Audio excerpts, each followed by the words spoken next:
Manual वाला channel में आपका स्वागत है। इस वीडियो को लाइक कीजिए और इस चैनल को सब्सक्राइब कीजिए। इस वीडियो में हम होंडा हॉर्नेट 2.0 के कुछ सेल्फ मेंटेनेंस टिप्स पे ध्यान देंगे।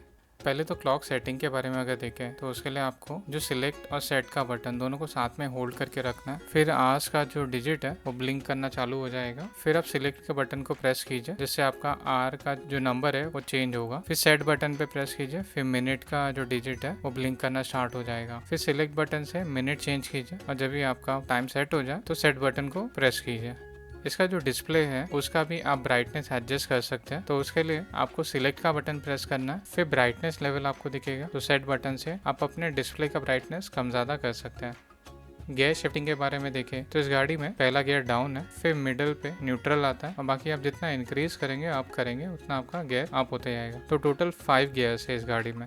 हेलमेट होल्डर के लिए आपको पीछे का जो सीट है वो पहले निकालना है। फिर हेलमेट होल्डर का जो हुक होता है वो आपको दिखेगा सीट के नीचे, उसमें आपका जो हेलमेट है आप हुक करके फिर सीट को बंद करके रख सकते हैं। तो गाड़ी जब पार्क हो तभी इस हेलमेट होल्डर का यूज़ कीजिए।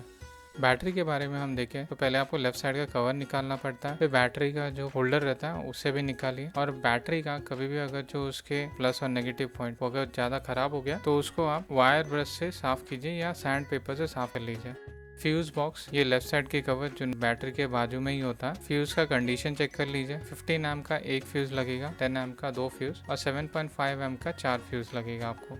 स्पार्क प्लग का अगर आप देखेंगे तो स्पार्क प्लग इंजन के ऊपर होता है। उसका पहले आप रंबर हटाइए, फिर स्पार्क प्लग का कंडीशन चेक कीजिए। उसका अगर गैप ज़्यादा हो गया या आपको उसमें रस्ट हो चुका है तो उसे चेंज कर लीजिए और प्रॉपर स्पैनर इस्तेमाल कीजिए स्पार्क प्लग को निकाल के चेक करने के लिए। इसमें जो गैप है 0.8 से 0.9 का होना चाहिए। अब इंजन ऑयल के बारे में अगर देखें, यहाँ पे ऑयल डिपस्टिक होता है, उसमें एक लेवल आप चेक कर सकते हैं जिसके बीच में आपका इंजन ऑयल होना चाहिए। तो लोअर और अपर के बीच में आपका इंजन ऑयल होना चाहिए। आपको अगर इंजन ऑयल चेंज करना है तो उसके लिए गाड़ी के नीचे आपको ड्रेन बोल्ट मिलेगा, तो आप उसका इस्तेमाल कर सकते हैं। इंजन ऑयल रिफिल या टॉपअप करने के लिए 10W30 SAE का इंजन ऑयल इस्तेमाल कीजिए। गाड़ी में ड्रेन ट्यूब या फिर क्रैंकरेस ब्रीदर करके जिसे बोला जाता है रेड कलर का, वो भी होता है। तो पीछे साइड से आपको ये ट्यूब जैसा दिखेगा रेड कलर का। तो जब भी गाड़ी आप फुल थ्रोटल में ज़्यादा चलाते हैं या फिर आप बहुत बारिश में गाड़ी चलाते हैं उस वक्त आप इस ट्यूब को चेक कीजिए और हमेशा इसको क्लीन कीजिए।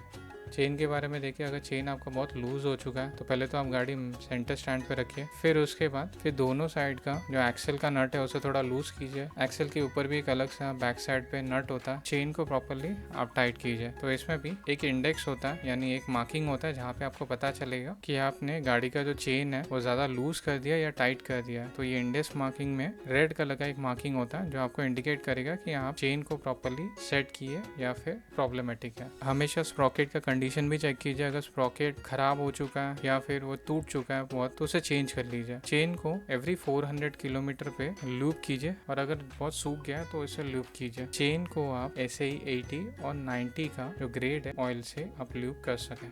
अब ब्रेक ऑयल के बारे में अगर देखें तो गाड़ी के हैंडल बार में एक बॉक्स जैसा होता है जिसमें मिनिमम का मार्किंग होता है और पीछे के टायर पे भी एक बॉक्स जैसा होता है जिसमें एक मिनिमम का मार्किंग होता है। इसके अंदर ब्रेक ऑयल होता है जो डिस्क ब्रेक के लिए काम आता है। तो कभी भी आपके डिस्क को साफ रखिए। उसमें अगर बहुत मट्टी जम गया है तो उसको जेट स्प्रे या फिर वाटर स्प्रे से आप साफ कर लीजिए। ब्रेक पैड का भी एक इंडिकेटर होता है, अगर वो वेयर इंडिकेटर के नीचे चले जाता है तो आपका ब्रेक पैड चेंज कर लीजिए। डिस्क ब्रेक के लिए आपको .3 या .4 का ब्रेक ऑयल इस्तेमाल करना है। कभी भी इनको मिक्स करके इस्तेमाल मत कीजिए। और जब आप अपने ब्रेक सेट करते हैं तो टायर को हमेशा रोटेट करके चेक कीजिए कि टायर प्रॉपरली घूम रहा है कि नहीं घूम रहा। अब टायर के बारे में अगर देखें तो टायर का कंडीशन पहले चेक कर लीजिए, कहीं पे फट गया है या क्रैक हो गया है या फिर जो इसका जो वेयर लिमिट होता है टायर का उसके नीचे तो ना चला गया है। तो टायर के एयर प्रेशर अगर देखें तो फ्रंट के टायर के लिए चाहे आप सोलो राइड कर रहे हैं या आपके साथ कोई पैसेंजर हो, आपको 25 का एयर प्रेशर मेंटेन करना है। और अगर आप सोलो राइड कर रहे हैं तो रियर टायर में 25 का एयर प्रेशर होना चाहिए और अगर आपके साथ कोई पैसेंजर है तो 29 का एयर प्रेशर मेंटेन कीजिए।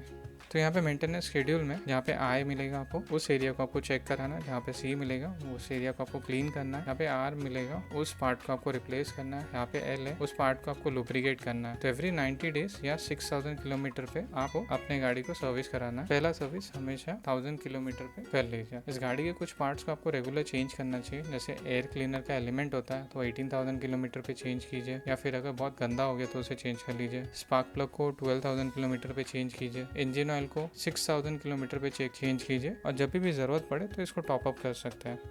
वीडियो में दी जानकारी अगर आपको अच्छी लगी और आपको लगता है कि ये वीडियो आपके किसी दोस्त के लिए फ़ायदेमंद है तो आप इसे ज़रूर शेयर कीजिए। और आपको अगर कुछ सवाल है तो नीचे कमेंट बॉक्स में आप कमेंट कर सकते हैं। वापस मिलेंगे हमारे नए वीडियो में।